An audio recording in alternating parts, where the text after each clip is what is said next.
In this video, I'm going to teach you how to add Acuity scheduling to Instagram. In order to do that, first head over to acuityscheduling.com and you should be able to see this. To this part, just proceed to click on the Get Started option right here or right here in order to create an account. So if you already have an account, just proceed to click on this login option.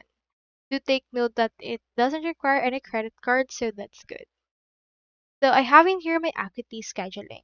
In order to create or integrate it to your Instagram, you can click on this integrations right here. Now from in there, you can see all of these integrations that you can utilize. And in here, you can see this Facebook, business, and Instagram. It's typically under the featured right there. So that's actually a plus for me. So click on this setup. This will open here this. Make sure to click on this connect to Facebook. And after that, just wait for this window to successfully load and this will prompt you to log in with your Facebook account. So on my case, let's proceed to actually log in into our account right here. Let's click on this continue. Let's wait for this to load and then agree to the terms and conditions by clicking on next and you can connect those two together.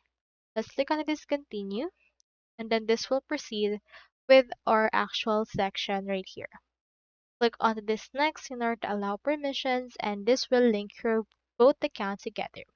Now, if your Facebook is already linked to your Acuity, that means your Instagram was already connected as well, since Facebook and Instagram is the same in this manner since they are both from Meta.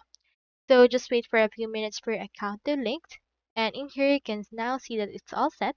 You can now create an ad on your Facebook and it will appear on your actual Acuity if you would want.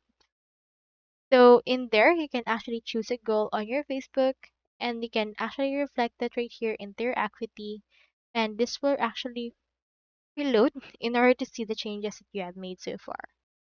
As you can see, here's the setup. You can just save the settings. So that's all there is today and I hope this video helped you out.